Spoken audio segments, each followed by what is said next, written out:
UFM Fort Worth. You've made it to the end of another long work week. So sit back, relax, and enjoy a few guys talking sports for the next hour. This is Friday Night Sports. Here's Ben Otten, James Flowers, and Mitchell LaFave.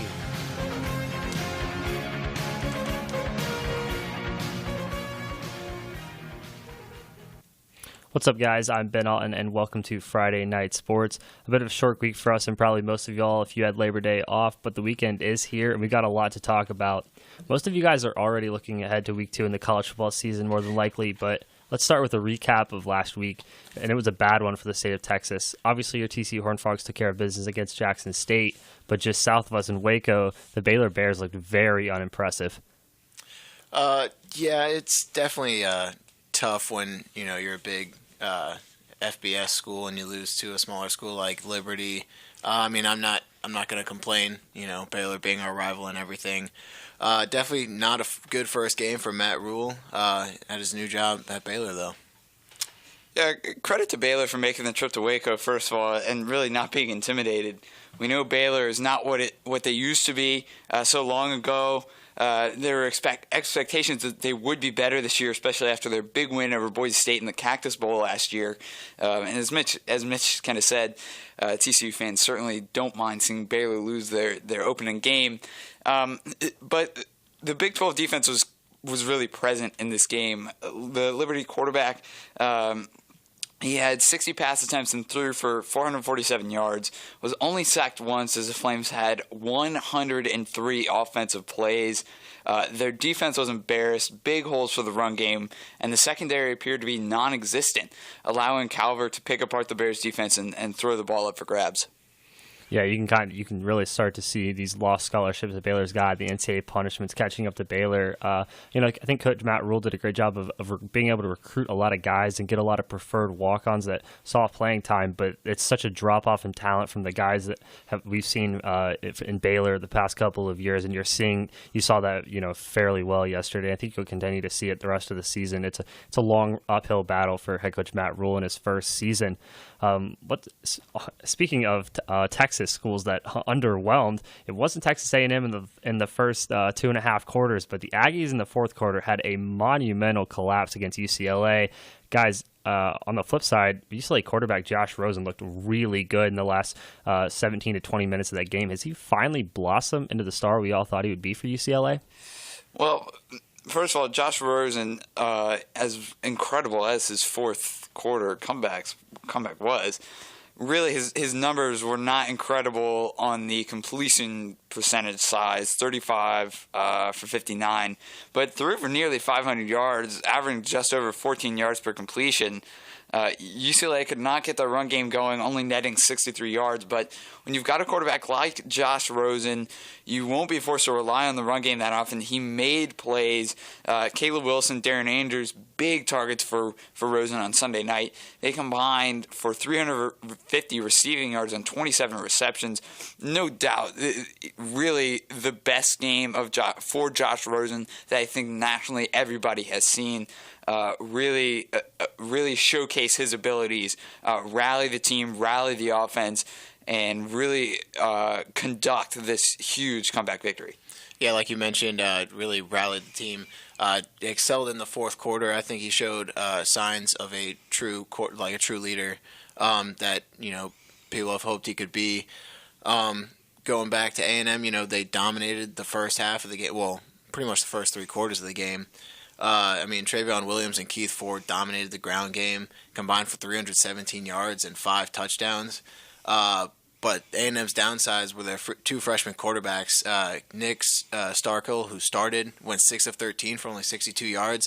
And then when they put in Kellen Mond, he only went 3 of 17 for 27 yards. And that really allowed UCLA to focus on shutting down the running game, who didn't score any touchdowns in the second half. Yeah, you mentioned those two quarterbacks for Texas A&M and head coach Kevin Sumlin. Guy, I noticed in that game and heard a lot of people talk about it in the past couple of days. It seemed like Coach Sumlin did a really poor job of kind of allowing that clock to just continue to run and keeping drives alive. He really put his young quarterbacks in some tough third and long situations, and a lot of snaps that those guys took were with 15, 20 seconds left in the play clock. If even if you run that down to 5, who knows? This game may have a completely different outcome. But as a fan, this is probably going to be the game of the year. I mean, do you guys think this game has any chance of being beaten for game of the year? I mean, obviously we're only in week 1, but any chance? Well, as you said, it's just week 1. This is college football at its best. I mean, this is what fans love to see. This is what students, especially when they go to those schools, maybe not quite A&M, but this is what they like to see. I mean, this is exciting, and normally week 1 we do get some big matchups, and I think Alabama Florida State was expected to be the real exciting one, but this one and Virginia Tech, which I'm sure we'll cover in a few minutes here, that these two games were very, very exciting. Yeah, I mean, definitely not going to see a comeback like that, I don't think, for the rest of the season. Definitely going to be a lot of close, exciting games, but nothing like a 34-point comeback.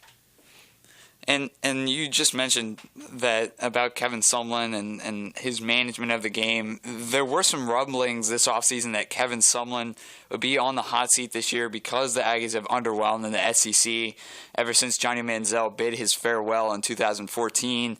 In 5 seasons with the Aggies, Sumlin has compiled a 44-21 record, but they've gone 8-5 in the last 3 seasons. In May, A&M's AD Scott Woodward publicly put pressure on Kevin Sumlin, saying, Coach Sumlin knows he has to win. He has to win this year. He has to do better than he has done in the past. So he didn't put a specific number on how many wins and losses it will take for Kevin Sumlin to keep or lose his job. But Woodward did say that they will look at multiple factors when making a decision. So in your guys' opinion, do you see Kevin Sumlin on the hot seat, or is it going to take one more year of this for him to really be kicked out of A&M? Yeah, I think you asked me this question a couple hours before the A&M UCLA game, and I really said no. I mean, it's kind of been unfortunate for Kevin Sumlin with Kyle Allen and Kyler Murray, both a couple of really good quarterbacks transferring at the same time, and then the centerpiece of your offense, and Kevin Sumlin being such an offensive-oriented coach. It kind of left him a step behind everyone else, and surprisingly so in that sense. So I didn't think he was on the hot seat coming into this season. But anytime you blow a 34-point lead, and there's already talk around College Station about whether this is your last season, I think certainly now he's on the hot seat, and he's going to have to figure it out really fast, because I think his time is now really limited just because of the way that game went. And we saw in flashes how good A&M could be, and then for them to lose that game, I think Kevin Sumlin is now officially on the hot seat. And so I think we'll just stay with the trend of some Texas teams that really struggled in week 1. Let's jump to the University of Texas Longhorns. They were bounced by Maryland pretty handedly. The Terrapins looked really good in that game, but guys, I mean, Texas was heavy favorites heading into the game, a top 25 team. Maryland's not really known for its football. So what happened to the Longhorns on Saturday? I mean, Maryland came out of the gates swinging hard. Put a lot of pressure on Texas early, and the Longhorns really struggled with the run game without Deontay Foreman, just without his huge presence. It was a bit tougher for Shane Buechele, I would say. He tried to throw a lot of deep passes, maybe to make up for that lack of the run game, but it was definitely a big factor in their loss. And another thing to take into consideration was the untimely penalties that really hurt the Longhorns. They had 11 penalties for 117 yards. I thought Shane Buechele had a solid game. You said he did look deep a lot. Really, the sophomore looked comfortable with the offense this year more so than last year, and he really limited his mistakes. He has a big arm and showed it off on Saturday with multiple receptions going for 50-plus yards. And I think a positive thing to take away from this is the Longhorns were 50% on third down efficiency, which is pretty solid. Maryland was not anywhere close to that. They were closer to 25%, so that's really good for Texas. But as Tom Herman said, there's a lot to improve, and this stuff's not going to happen overnight. Yeah, in my opinion, I may be a little harsh here, but I just thought Tom Herman did a poor job preparing. It seemed like this Texas team just didn't take Maryland very seriously. They didn't come out ready to play. I think, Mitch, you make a good point. They missed Deonta Foreman really badly because he was such a big part of the offense, and now you kind of handed the keys over to Shane Buechele, who, in all honesty, has the potential and the talent to be the leader of this offense, but it's his first game doing so against, I think, a Maryland team that looked a lot better than most people thought they would. And on the flip side, a very good win for the Terps against a top 25 team on the road in a hostile environment like Austin. I think it's a good win for Maryland. They'll be a lot better than we expected, but Tom Herman's got an uphill battle for him in Texas. You go, James. Okay, and all things aside, you just talked about Maryland, how they got the win, but they did suffer a huge loss with their starting quarterback, sophomore Tyrell Pigram, for the season with a torn ACL. Ty Johnson had a monster game against Texas. He rushed for 132 yards in 12 attempts. Really, the Maryland run game really just gashed the Texas defense. They averaged over 6 yards a carry. Pigram was the second leading rusher on the team, I believe, for that Saturday game. I really, Maryland, I think they were a bit underestimated, coming in here. It seemed like Tom Herman, so many Texas fans expected Texas to do so well right off the bat, and being ranked, I think, was a bit too generous. But you have to look at, they gave up 51 points. That's not anything to be happy about. So obviously, Texas has some bright spots, but a lot of things that they need to improve on. I guess I should have gone first since you hit on what I was going to and more. But yeah, I was going to just mention, Tyrell Pigram for the Terps came out strong, had a great game, and it's definitely going to be a tough loss for Maryland going forward without Pigram for the rest of the season. All right. There were games outside of the state of Texas in week 1, I promise, and we'll get to those. Some really big top 25 games, as a matter of fact. And so let's start with Florida-Michigan, guys. This is a Michigan team that lost over 40 players from a year ago, and they really took care of business against Florida Gator team. I know Florida's missing 10 players, 2 really key starters in running back George Scarlett and wide receiver Antonio Callaway, but how impressed were you with Michigan on Saturday? Yeah, definitely a really good showing for Michigan, for a Michigan team who lost over 40 seniors last year. Had a good showing on defense, but I think a lot of it comes down to all those suspensions that the Florida Gators had. I mean, it really sucks when you're without your top running back and wide receiver. Yeah, there are a couple of different ways to go here. First of all, for Florida, they need to limit their mistakes. I mean, they had fumbles on kickoffs, and that ended up turning into Michigan points, and with down 9 with under 2 minutes to play, Malik Zaire, he was stripped, and the ball was recovered in the end zone by Michigan, and that really put the game away. I'm not saying Florida would have come back by any means, but it would have made it a little bit more exciting. And really, Wilton Speight for Michigan, there was a supposed quarterback battle that lasted all summer up in Ann Arbor. Coach Jim Harbaugh didn't say who was starting until the week of the Florida game. And in my opinion, Wilton Speight really didn't look that great. I mean, he finished the day 11 for 25, 181 yards with a touchdown and 2 interceptions, and that one touchdown came in the first quarter.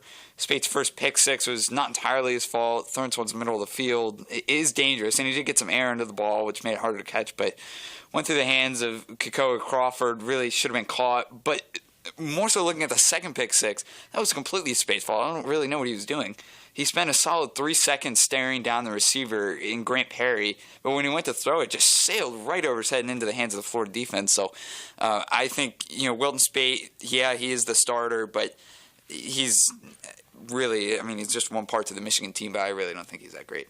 Yeah, on the flip side, James, I think you have to mention that after Wilton Speight threw those 2 pick sixes, that would deflate a lot of teams' morale, especially a young Michigan team like this one. They did a great job of bouncing back, scored, I think, like 17 unanswered right after that, and really put the game away. So give Michigan some credit. I don't know if that they can compete with the Penn States or the Ohio States of the world in the Big Ten, but they weren't expected to. I think it's a good win for Michigan. Obviously, you take it with a grain of salt, like Mitch said, with not having 10 players and 2 of them being really key offensive players, and you saw that very evidently with Florida's inability to move the ball on Saturday. Let's move on to the night game, the big one, top-ranked Alabama against third-ranked Florida State. I know the three of us didn't see a single snap of the game. It obviously overlapped with the TCU Jackson State game that we were at. But from what you guys saw in stats or in post-game highlights or whatever, was this more of a Bama win or a Florida State loss? Well, I think for one thing, it's you look at the loss side for Florida State as losing DeAndre Francois. I mean, you really can't replace him. He was the rock of that offense, one of the few returning starters on the offense from last season. Now, there was talk earlier this week about whether Jimbo Fisher should have removed the starters. That's really, I think, immaterial at this point. You lose the game, you got to refocus and go back or look forward to next week. But on the Alabama offensive side, the worst thing you can call a quarterback is a game manager. And as much as I don't often like to use that term, for me, how I saw it, I think that's how to best describe Jalen Hurts on Saturday night. Statistically, 10 for 18 for 96 yards with a touchdown. Yes, Florida State's defense is good, but last year NC State quarterback Ryan Finley threw for 304 yards with a touchdown and an interception. While two completely separate games, this FSU defense is not the number one defense in the country. Bo Scarborough underwhelmed, rushing for just 40 yards on 15 carries.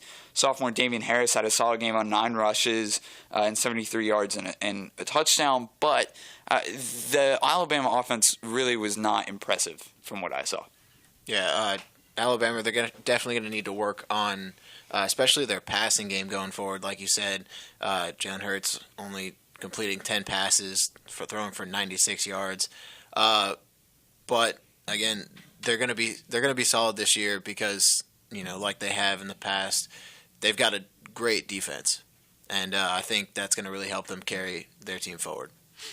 Yeah, I think you make a good point, James, talking about Jalen Hurts as a game manager. We always take that as a negative term, but that's what we said about A.J. McCarron when he was at Alabama, and he still won a national championship. I think the bigger focus is on Bo Scarborough. I mean, this is a guy that had high expectations out of coming out of high school, and we saw it in spurts against Washington in the college football playoff semifinal last year, just how good he can be. But when A.J. McCarron was there, he had a guy like Mark Ingram to hand the ball off to, who was obviously a Heisman winner. So, I mean, if Alabama's going to hold on to that number one ranking and essentially run the table into the college football playoff, they're going to need to get a lot more production out of Bo Scarborough than we saw last night. On the flip side, Florida State's going to miss DeAndre Francois a lot. I mean, he didn't look very good against Alabama, but hardly any quarterbacks do. And just a key part of their offense. They lost Dalvin Cook from a year ago, who was just a great running back for them, and now DeAndre Francois is gone, and you're going to be starting a quarterback who likely wasn't expecting much playing time this year. It was high expectations for Derwin James and this Florida State team, and now without their starting quarterback, I worry that the Noles may struggle a lot this season. So I kind of answered my own question, but in reference to Jimbo Fisher being asked, hey, should DeAndre Francois have been taken out? Should Fisher have removed Francois in the fourth quarter because it looked like Florida State was not going on to win? I mean, he got injured with 6 minutes left, so what's your opinion on that? For me, there's no way. I mean, I can see where people are coming from, but in reality, hindsight's 20/20, and this is college football.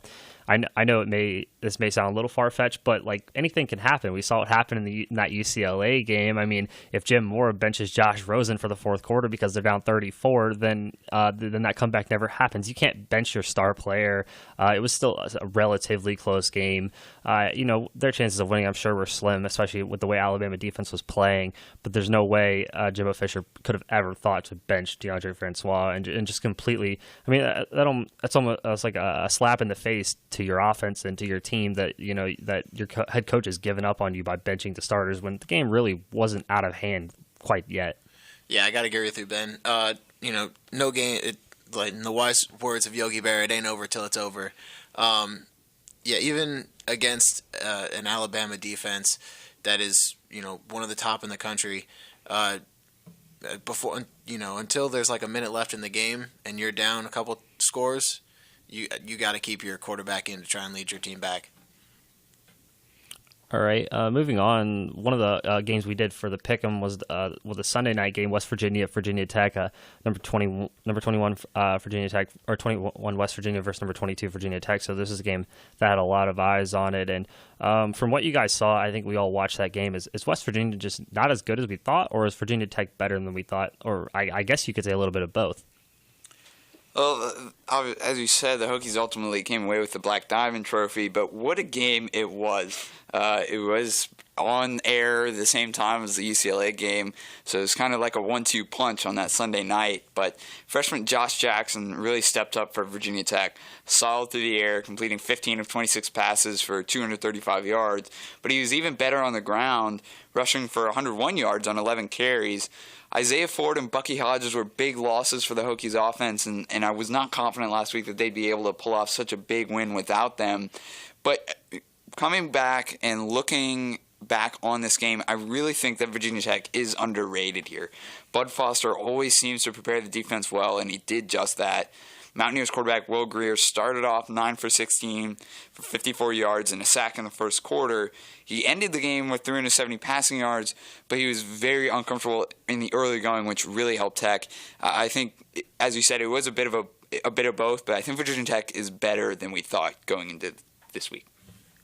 Yeah, for me, I'm gonna say the same thing, James, and for a lot of the same reasons. I think Josh Jackson is the real deal, and the reason I picked West Virginia on last week's show was because Josh Jackson was a big question mark at the quarterback position for Virginia Tech.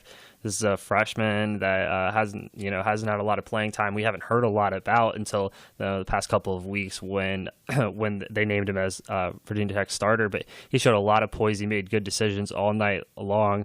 Looks very comfortable, even in a big time environment like FedEx Field against a West Virginia defense that I think is really good. Will Greer for West Virginia, you mentioned, he looked frustrated by that West Virginia or Virginia Tech defense all night long, especially early on. He was pretty unimpressive in my opinion. I thought he'd play a little bit better than that. I still think he'll come around, but this Virginia Tech team is really good. And for me, James, you mentioned Isaiah Ford and Bucky Hodges' losses. That was a big key in my pick last week too. But Cam Phillips had a really good game for Virginia Tech. He looks to have stepped right up and into that number one spot, receiving spot for Josh Jackson, which I think is a big help because he's got a lot of experience. Just kind of help out Josh Jackson. He's a reliable target. Yeah, I think we kind of discussed that last week, that we knew that someone was going to have to step up for Virginia Tech, and everybody kind of laid their eyes on Cam Phillips, that bringing that experience with him and getting an open target for Josh Jackson to throw to is very important. And as much of a run team that Virginia Tech more so is over passing, I thought that they did very well and really contained West Virginia, who has that explosive offense, or at least has the caliber to be an explosive offense. Yeah, I think you make a good point. It'll be interesting to see how these two teams fare as the rest of the season go. I would still like to believe West Virginia's got high expectations in Morgantown and certainly in Blacksburg. Virginia Tech, I think this is a bit of an eye-opener for Hokie fans. They look really good. I know it was a close game, but a game the Hokies look really good in. It'll be interesting to see if Josh Jackson can kind of keep this going, because if he can, Virginia Tech, I mean, to be quite honest with you, they could rival Clemson for that ACC championship spot. So it'll be interesting to see as the season goes on. We're going to take a quick break. There's one game we haven't talked about yet. That's TCU Jackson State. We will get to that, take a full recap, get our thoughts on how the Horned Frogs look in their 2017 season opener right after this.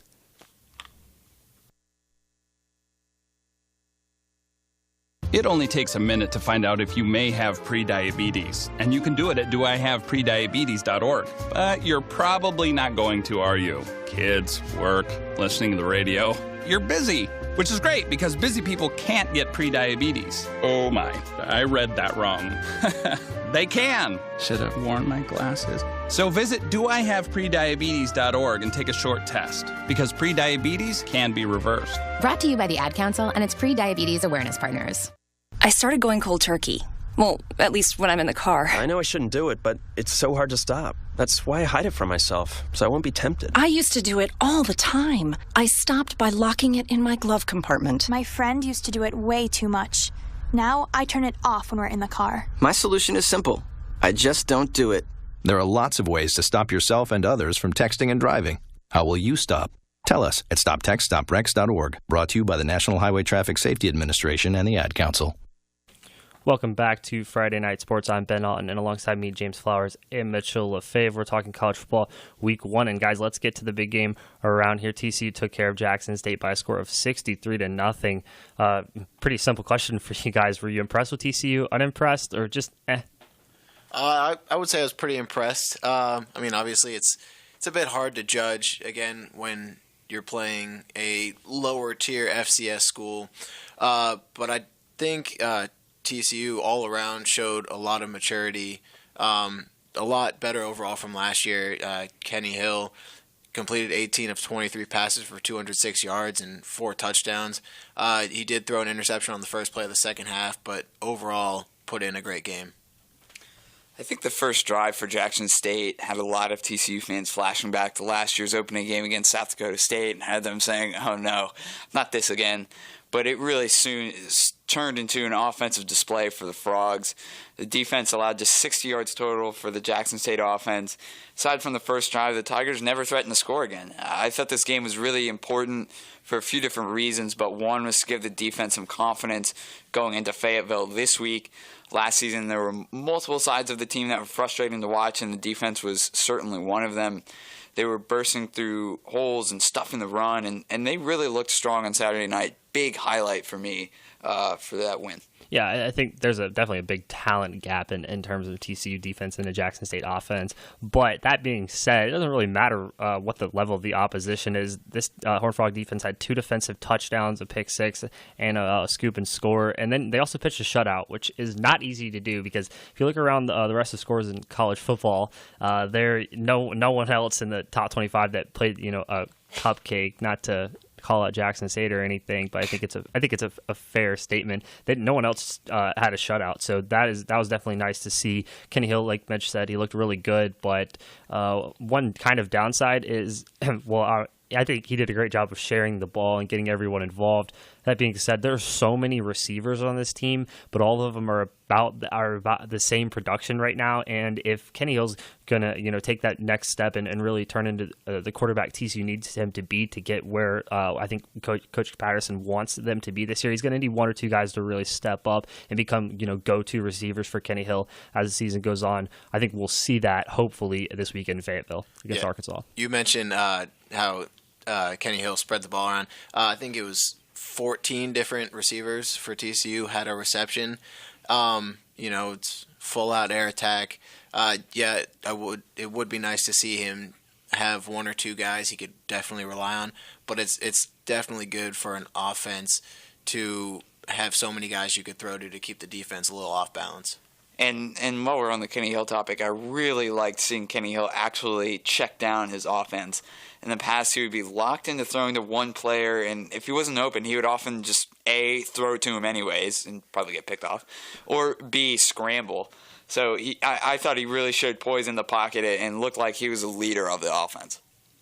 Yeah, definitely some maturing for Kenny Hill. We've seen in the offseason, and he showed it on Saturday night against Jackson State. Let's talk about the running game a little bit, guys. No Kyle Hicks, obviously the senior. He missed the game, an undisclosed injury. Coach Patterson didn't really give us much. I think he could have played, but because it was Jackson State and with the way TCU started, they just decided, TCU just decided not to suit him up this week. So it was Darius Anderson and Sewo Alana Lua that got a bulk of the carries for TCU in the backfield. And I mean, they were all right, but they weren't great by any stretch. So is that an issue for you guys, or do you think they just didn't have Kyle Hicks, and when he comes back, I think you think we'll see how good this TCU running game is next week against Arkansas?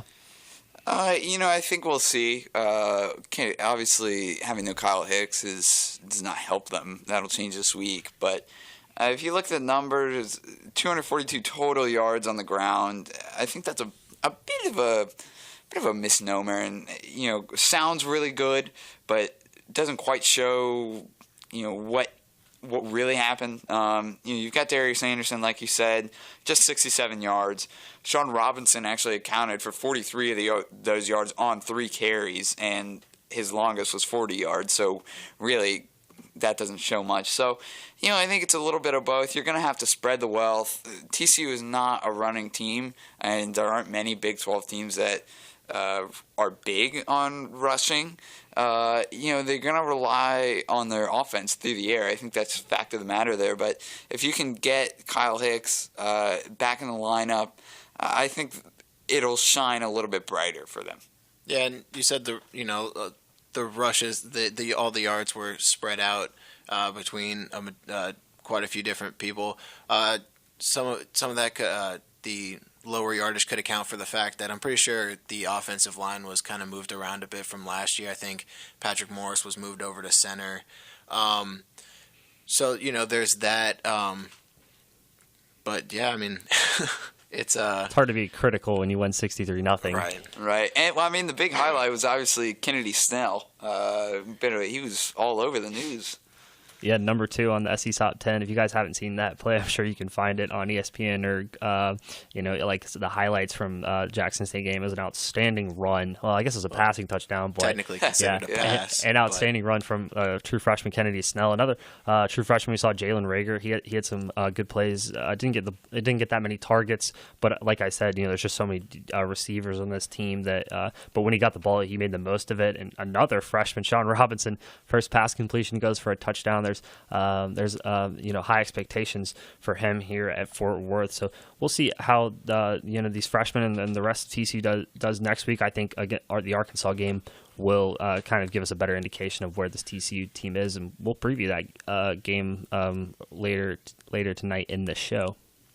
Yeah, it's obviously, as you just said, Arkansas is going to be the big test, but you got to start somewhere, and just one step at a time. And this really gave everyone some confidence here, especially after losing the bowl game last year. Not how anyone wanted to end the season. And I'll mention here, big win for Gary Patterson, his 150th win, which we got a nice little fireworks show after that. So all around, a very positive game. Some things to look at to improve, but all in all, a very good win to start off the season. One other thing that we could also mention, there weren't any field goals kicked, but all the extra points went through the uprights. Jonathan Song kicked almost all of them. I forget, Richie got one himself. But, again, there weren't any actual field goals kicked, but I think it's a better sign for the kicking game going forward. Yeah, and we actually knew that the ball was going to go through the uprights this year. Not to bash last year's kicking squad, but it was like... kind of held your breath. Right, exactly. That's the best way to put it. So that's a huge takeaway from this game. Very good to see that Jonathan Song's back and healthy. Yeah, all right. We're going to take another quick break. When we come back, we'll stay talking football. This time we'll move to the professional level. The NFL started last night with the Chiefs getting a surprising 42-27 win over the Patriots. We'll talk a little bit about that and also preview this Sunday's games right after this. We are live outside the home of Joe and Rosie Goddard, where a pretty big tickle fight broke out just minutes ago. Sources say their father instigated the laughter. Let's go inside for a comment. Apparently, they have no comment. Dads, let this be a reminder that it only takes a moment to make a moment. Call 877-4DAD-411 or visit fatherhood.gov. Brought to you by the U.S. Department of Health and Human Services and the Ad Council. This is Mario Andretti. You know me as a race car driver, but I'm also a Meals on Wheels volunteer. I've raced against the sport's biggest personalities, but I've never met more vibrant, amazing people than the seniors served by Meals on Wheels. You can make a difference by dropping off a hot meal and saying a quick hello. So, America, let's do lunch. Volunteer your lunch break at americaletsdolunch.org. This message brought to you by Meals on Wheels America and the Ad Council. Welcome back to Friday Night Sports. The NFL Week 1 technically started last night, but there's a lot of big games this Sunday in Week 1. So, guys, I'll send it right over to you. Which games are you most excited to see this week to kick off the NFL season? Yeah, I'm very excited to see Seattle at Green Bay. Last year's game in December was a total meltdown by the Seahawks. Russell Wilson was intercepted a career high 5 times and completed just over 50% of his passes in the 38-10 loss in Green Bay.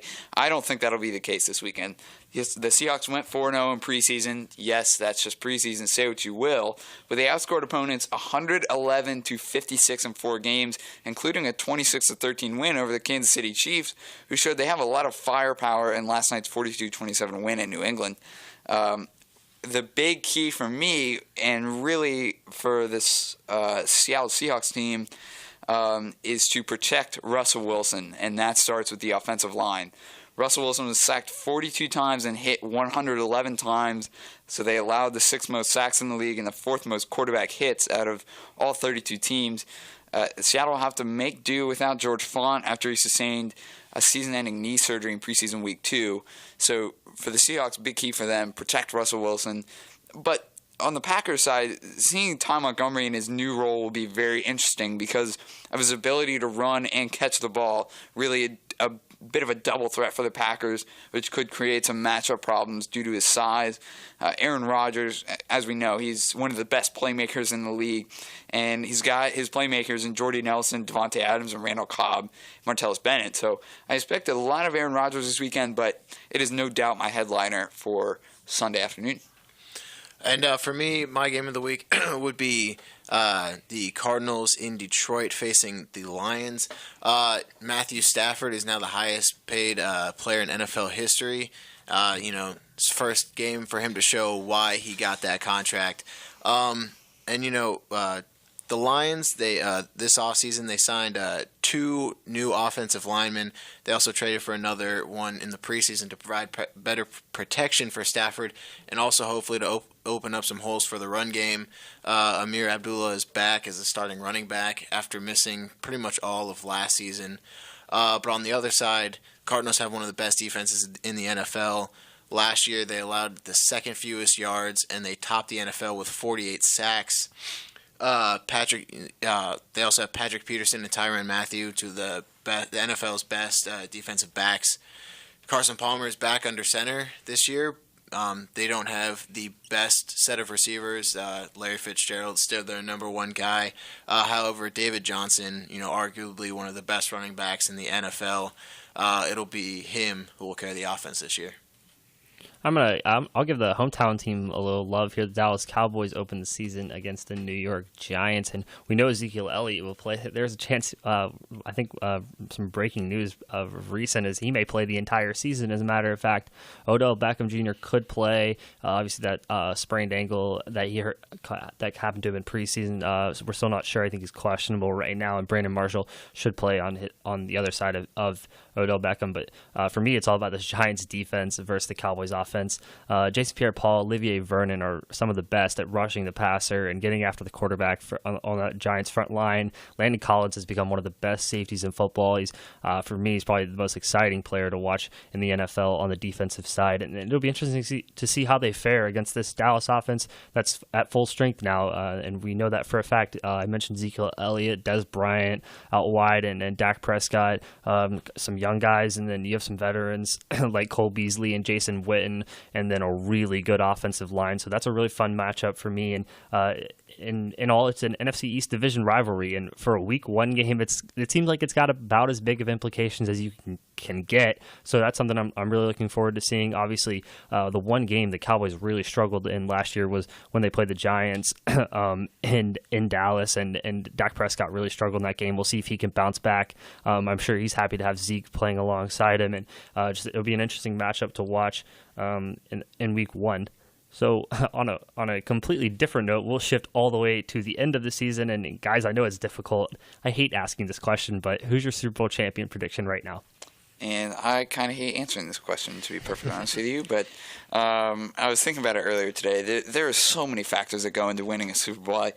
I really can't even begin to accurately choose one team that I think is going to win. There's so many teams to choose from. We can start with the Atlanta Falcons. For Falcons fans, and hopefully for the Falcons, hopefully no hangover from the Super Bowl. Julio Jones and Mohamed Sanu flank Matt Ryan on the outside, and behind him Devontae Freeman. will lead the rushing attack. Historically speaking, it's very tough to go to the Super Bowl 2 years in a row, especially after a loss like last year. And the Seahawks, I already kind of mentioned this, but the Seahawks' success will revolve around the health of Russell Wilson and the offensive line being able to protect Wilson. They lose Jermaine Kearse, but gain Sheldon Richardson, which should take pressure off of Richard Sherman and Deshaun Shedd. On the corner, the Patriots, it seems like we talk about them every year. They're a favorite. They didn't lose much this offseason, but gained more. Brandon Cooks was a huge addition, and Mike Gillislee played very well last night, especially in goal line situations. Patriots struggled last night with the Chiefs. Tom Brady looked a bit uneasy and made uncharacteristically bad decisions, throwing deep a lot. Couldn't connect with Brandon Cooks much, but I expected for them to be comfortable in a few weeks. And Vegas has it that a lot of people are betting on the Raiders to win the Super Bowl this year. So they're my 14 who I'll be keeping an eye on. Derek Carr is back and fully healthy for his 4th season in the NFL. Latavius Murray has departed Oakland, but Marshawn Lynch has come out of retirement. Beast Mode has joined the Raiders this offseason. Targets Michael Crabtree and Amari Cooper provide huge targets for Derek Carr. Khalil Mack will lead Oakland on defense, which had major secondary issues the past few seasons. But if the Raiders can stay healthy, they have a very good chance of competing in the AFC, if not in the AFC Championship game. I mean, for me, it's pretty much, blindfolding myself and just throwing a dart at a board of all these NFL teams. Except for the Browns. Yeah, I was just about to say that. Except for the Browns. I mean, I guess, if Zeke does end up playing all season, I think Dallas could go all the way. I think they have a pretty solid team. And I guess for the NFC and then for the AFC, if New England can bounce back, they're always a favorite. I think even with the loss of Julian Edelman, the addition of Brandon Cooks, plus, any receiver is good with Tom Brady pretty much, I think the Patriots have a good chance of going back. Yeah, you mentioned the Cowboys, Mitch. I will segue that very well and take their Week 1 opponent, the New York Giants. It's going out on a limb a little bit, but if this team can find some sort of a running game, I mean something. They haven't had any good running back since Brandon Jacobs. They've got a couple in Paul Perkins and Shane Vereen, and if one of them can just take the reins, take some pressure off Eli Manning, I think that gives that offense a huge boost. You have Odell Beckham on one side, Brandon Marshall on the other side, on the other side, and then Sterling Shepard in the slot, who I think is one of the most underrated receivers in football. And for me, it's I didn't want to pick the Patriots because they didn't look very good last night, and that's just the easy pick. So I'm going to pick the one team that I think can beat the Patriots, and we've seen Eli Manning do it in the past. This defense, as I said, has a chance to be elite, and if someone can knock off Tom Brady and Bill Belichick and the New England Patriots, eats Eli Manning, if he does it for a third time, I'd be very impressed. But I'm just going to go on a limb. I'll say the Giants, they win this year's Super Bowl. Bit of a gutsy pick there, especially with that New York Giants defense, but you already talked about that. I find it kind of curious how none of us actually mentioned the Packers. They're always kind of in the mix, and they're at the end of the season, they're at least in the postseason most times. And kind of like with the Seahawks and the Raiders, if the Packers can stay healthy, especially Jordy Nelson, they could be a real threat also in the NFC. So that's why I really love this Seattle-Green Bay matchup. It could be a bit of a preview to the NFC postseason. Yeah, for me, the Packers defense is just what holds them back. It has been in the past, and it's just, they haven't made very many additions, and Clay Matthews seems like getting older every year and getting less productive. Not to say he's not a good player, but certainly not the player he once was, and I just don't think Green Bay has enough on defense, even with all the offense Aaron Rodgers provides. All right, we're going to take another quick break. When we come back, we'll talk about some MLB. We're finally into the final month of the regular season, and a fun AL wildcard race. We got a couple really hot teams we'll talk about. Them and the Boston Red Sox are in the news, and not for a good reason. We'll talk about all that right after this. You're not wired to have a response to this sound. You're neutral to it. You hear it every time you finish a meal and never feel anything. But if we were able to associate this sound with a new stimulus, save the food, we've achieved pulling a natural response from you. Save the food, Why are we doing this, you may ask? Save the food. Because this ad is trying to change your after-meal behavior through brainwashing. Because food waste costs the average family $1,500 a year. Save the food. Cha-ching. And $1,500 extra bucks is like getting a pay raise. Save the food. Cha-ching. You're promoted. Which could pay for your child's braces. Save the food. Cha-ching. You're promoted. Check out my braces. So when you hear this sound, rethink your behavior. Cook it, store it, share it. Just don't waste it. For tips and recipes, visit SaveTheFood.com. Brought to you by NRDC and the Ad Council. Welcome back to Friday Night Sports. I'm Ben Alton, alongside me, Mitchell Lefebvre and James Flowers. And I guess we'll start the segment with the on this day for the show. So on September 8th, 1985, Pete Rose tied Ty Cobb with 4,131 career hits. Rose went on to total 4,256 hits. So guys, in about 1 to 2 sentences, should Pete Rose be in the Baseball Hall of Fame? I think with the numbers that he put up in his career, yes. He didn't cheat. He bet on the game, yes, but he didn't cheat. Yeah, he didn't bet against the Reds. He said he always bet on the Reds. So he said that.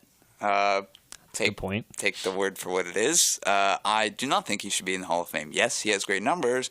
However, he knew what he was doing, and he knew it was illegal. So, no, I don't think he should be in the Hall of Fame.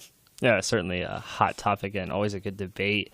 We won't really go into detail about that. Let's move on to the current MLB right now, and we talked about it on 2 weeks ago, the AL wildcard race. It's still a really interesting race to watch. Just real quickly, the New York Yankees are still in first place. They have a 2.5 game lead on second place Minnesota. The Angels are a game out of second place. Baltimore 2 games out. Texas 2.5. The Tampa Bay Rays 3.5. Kansas City 3.5, and Seattle still hanging on barely 4 games out from that second wildcard spot in the AL.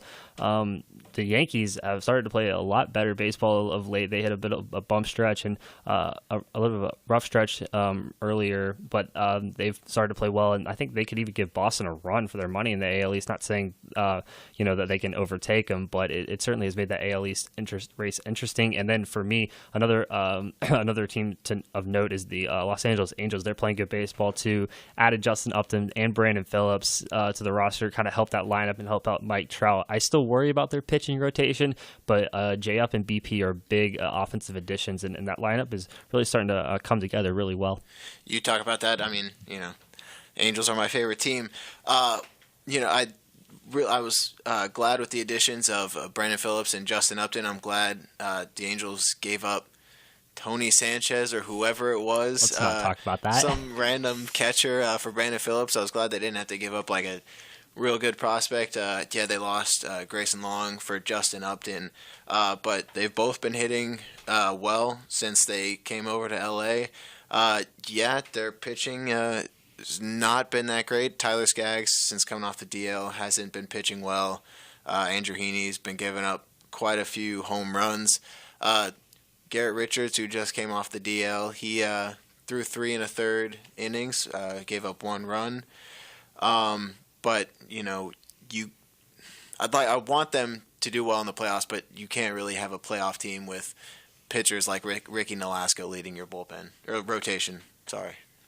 Yeah, I'll stay in the AL West real quickly. My pick for that second wildcard spot, when we last talked about it, was Seattle. They've since dropped all the way pretty far down, now 4 games out from that second wildcard spot.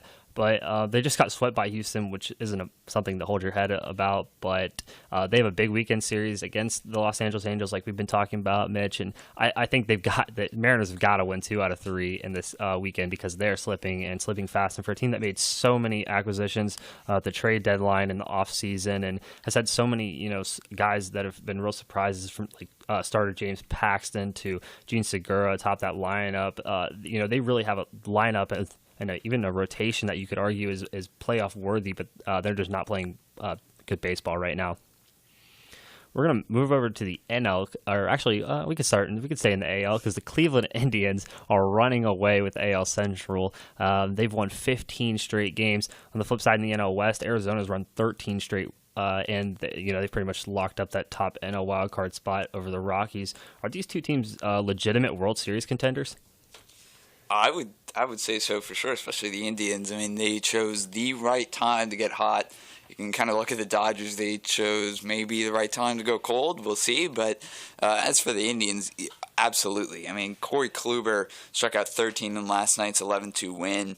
The only team to win 11 or more road games in a row since the 1957 Reds. I mean, they're setting records left and right. Over the road trip, they allowed just 22 runs in 11 games. And since they had that weekend shutout over the Royals before their 11-game road trip, they've only given up 22 runs in 14 games because they blanked the Royals. So really, the Indians, I would say so for sure, are World Series competitors. And may I remind you, they've done all this without Andrew Miller. You mentioned Corey Kluber for the Indians. He helped them get their franchise record 15th win in a row. He also struck out 13, which is his 14th double-digit strikeout game of the season, which is just absolutely ridiculous. I'll also throw in that a Cleveland company is actually losing money on the Indians. Universal Windows Direct offered a promotion during all of July that any customer who did business with the company would receive a full rebate if the Indians went on a 15-game winning streak anytime between August 1st and the end of the season. The window company loses around $2 million because all their clients or all the people they did their windows for, they get all that for free. R.I.P. Yeah, I think you can attribute a lot. We talked about Corey Kluber and this rotation, but I think we'd be remiss not to talk about Jose Ramirez. We talked about Cleveland. The guy's on a tear right now. Their third baseman is hitting everything in the gaps or over the wall, and he is really fun to watch right now. And we saw what he could be kind of in the postseason last year, and he's really started to play well this season. Yeah, I mean, not to take anything away from Jose Ramirez, did get pretty lucky with his 2 home runs the other day against the Tigers, where the ball bounced on top of the wall twice, came back into play, but Mickey Matuk decided, why not use a glove? Let's try and go with the bare hand, and pretty much just tap that ball back over the fence. It happened again in right field too, and that later. That was also an assisted home run. I mean, you can't really take anything away from him. He's still tearing the cover off the ball, but it would have been 5 for 5 with 5 doubles instead of 5 for 5 with 2 home runs and 3 doubles. So, I mean, come on. I think we're being a little critical there. Well, either way, the Indians' offense has just been incredible. They've piled on 97 runs, an average of 6.9 runs a game, hit .317 with 28 home runs, and on the pitching side, they've had a 1.86 ERA. So this team is clicking. I'm just going to move on real quickly. We don't have a lot of time, but this Boston Red Sox Apple Watch gate, I guess, if that's what you want to call it, it's come up in the news of late, and essentially the New York Yankees accused the Boston Red Sox of using Apple Watches to steal signs from opposing teams' catchers, not just the Yankees. We won't know more until the investigation continues, which it's the MLB and Rob Manfred are in the process of investigating right now. But from what we know, what's an appropriate punishment, or is it hard to kind of give a punishment for Boston right now? It's kind of hard to give a punishment. I mean, yes, sign stealing has been a part of baseball for forever, pretty much. But with the use of technology like that to assist, definitely is not allowed, shouldn't be allowed. But I mean, who knows? I guess they could lay out a fine, but I feel like that's the worst that they can do. Yeah, they actually made a rule in 2001. The sign stealing isn't itself the big issue here. It's the fact that they used a watch and the electronic device. MLB made that a rule, which they couldn't use equipment technology for stealing signs or conveying information, whatever. But as for punishment, if anything, it could be similar to how the Cardinals were punished for hacking to the Astros computer. They were fined $2 million and lose 2 draft picks. I don't think it's going to be anything near as bad as that. If anything, if they get something, it'll just be a little slap on the wrist. Yeah, I think you guys definitely make a good point about that, but only time will tell. We're going to take another quick break. When we come back, we'll preview this week's TCU-Arkansas game as the Horned Frogs make the short trip to Fayetteville and take on the Arkansas Razorbacks. We'll also give our Week 2 pick'em and give you guys an idea of where we are in the standings just one weekend, but we'll do all that right after this. It's 6:42 p.m. Time for Steve Plotto and his son Dylan to do the dishes. They talk about everything from the yuckiness of girls to the awesomeness of his soccer team. Sometimes they don't talk at all. Then, Hey! the dreaded splash fight. It's Dad o'clock, and it's the best time of the day.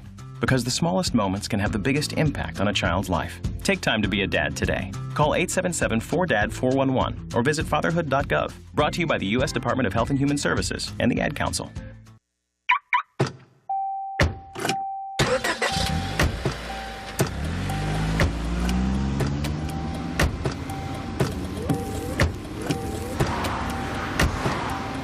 Driving has a rhythm all its own.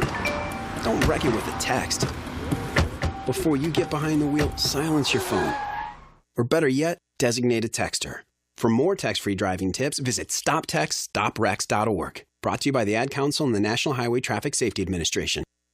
Welcome back to Friday Night Sports. A big weekend for the TCU football team. They head to Fayetteville to take on the Arkansas Razorbacks.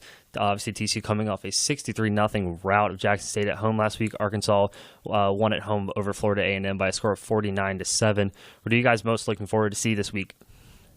I really like seeing Arkansas, their new defensive scheme. They moved to a 3-4 scheme, which, according to Brett Bielema, should help them keep pace with the fast-paced TCU offense. Last year, TCU would pull off huge chunk yardage on 20 or 30-yard plays. Not that I'm complaining. But Arkansas is very worried about TCU's speed and the hurry-up offense. But they've been working on that in practice, and Brett Bielema seems to have been happy with what he's seen on the practice field. Looking forward to seeing the passing game this week. Again, against Jackson State, 14 different receivers received the pass.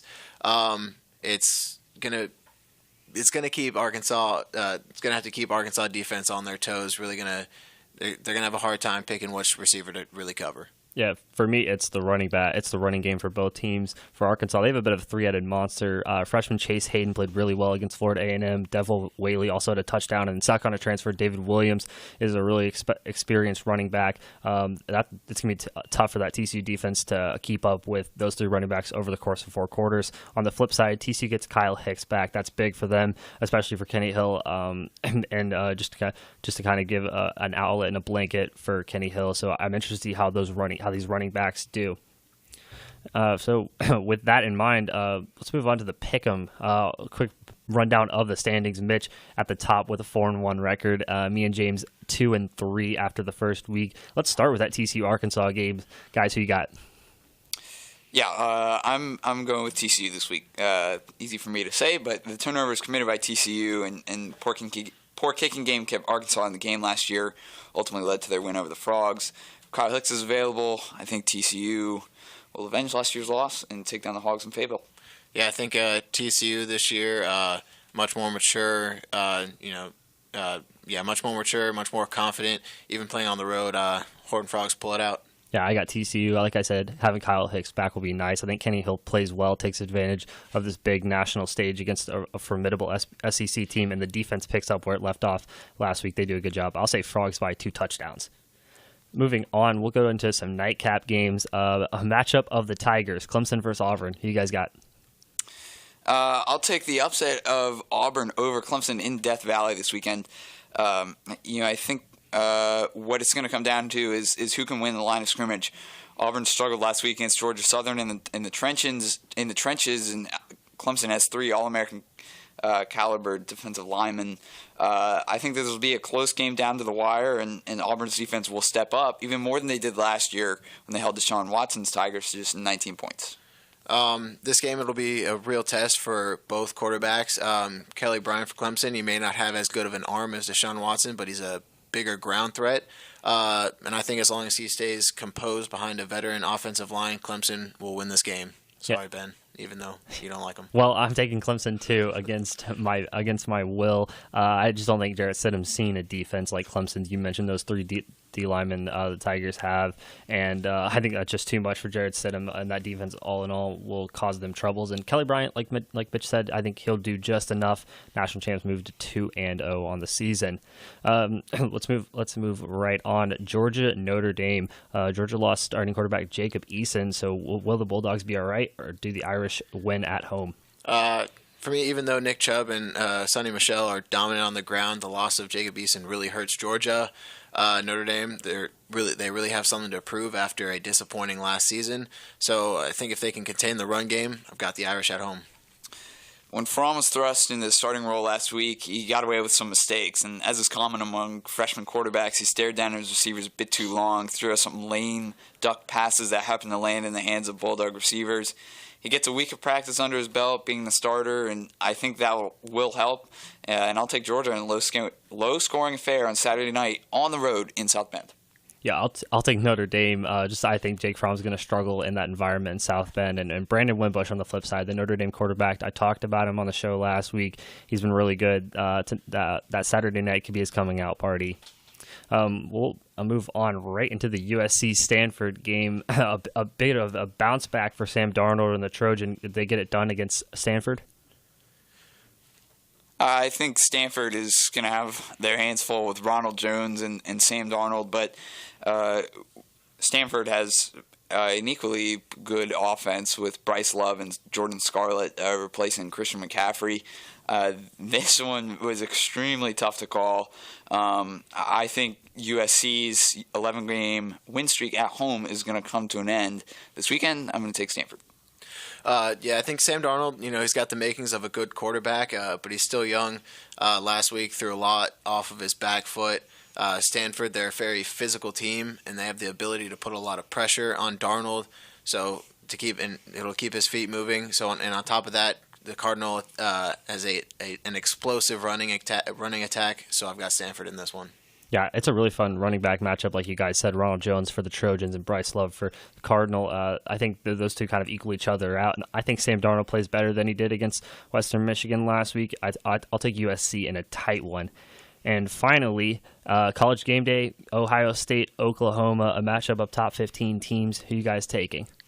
Well, the Ohio State defensive line received high praise from analysts, creating pass rush late in the game, which they're going to need to do against Oklahoma in order to have a chance at the Sooners. Although Ohio State is ranked higher than Oklahoma, I think the Sooner offense is just too much for the Buckeyes. I like Oklahoma on Saturday night in Columbus. I think Ohio State is a little overrated this year. They came out pretty slow against Indiana. But I think with Oklahoma being on the road, still trying to find that reliable wideout like D.D. Westbrook or Sterling Shepard, I think the Buckeyes are going to take this one at home. I'll go with the Sooners. I think Baker Mayfield came back for his senior year, and he came back for a reason. And a win in the Horseshoe has a lot to do with that. He'll do everything he can to give this Oklahoma team a win. Ohio State secondary looked really bad against Indiana last week. And Oklahoma, like Mitch said, yeah, they have some very inexperienced, skilled guys on the outside, but they're tall and athletic. Those receivers are bits of freaks of nature, and I think they'll cause trouble for that Ohio State secondary. I got Oklahoma in a nail-biter. So that's going to do it for us here on Friday Night Sports. Thanks for tuning in. If you missed anything from tonight's show, check our Facebook page to listen to a replay. We'll have that up sometime tonight or tomorrow.